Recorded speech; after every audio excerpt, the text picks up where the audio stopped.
Okay, moving on, let's make some bee blocks.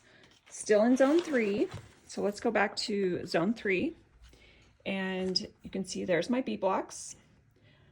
And if I look down here, it says the zone 3 blocks, page 38. We'll go over to 38. And then it's broken down into, because we make them quite a few places in the quilt. We make them for zone 2, zone 3, zone 5, zone 8, and zone 10. But we are on zone 3. So I need 4 3.5 by 3.5 for the wings, 4 3.5 by 3.5 for the body, and then 6 4 3/4 by 4 3/4 for the background pieces.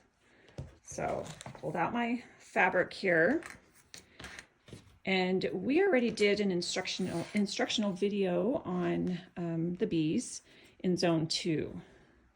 So I'm going to have you refer back to zone 2, pull up the video for the bee blocks, and there you can watch how to cut if you need a reminder, sew, square up your blocks, and assemble those bee blocks. So I'm going to go ahead and make my bee blocks, and then we will do some assembly with the setting background pieces to create our 2 bee blocks. All right, my bee blocks are made. When I assembled them, I just made sure I had the correct direction. So if you look in zone 3, you can see that one needs to be facing to the left and one facing to the right, or however you want to look at it, but they're like mirrored of each other. And then this is where it tells us those setting pieces need to go. So I pulled those out of my bag. So I have setting zone 3, and looks like we need a 3" by 5.5.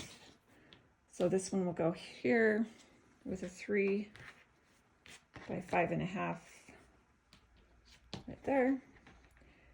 And then this one is 3 by 5.5 here, just like that. And then the center piece is a 4 by 8. So right here. And then we have a 4 1/4 by 8 down here. So I'll go ahead and sew. We'll sew, and then we'll sew these rows together. Okay, so I went ahead and assembled my bees into those setting pieces. I kind of skipped ahead because we will go over assembling all of our blocks together. For me, it was easier just to go ahead and, since I made my bee blocks, pull out those setting pieces and just make that like it's a block. And then when I go to assemble all of my blocks, it's one less step. So you can do it either way you want. If you want to do it at the end, I kind of did it here in the middle. And so that's the bee blocks. I did press seams open on the back to help eliminate bulk.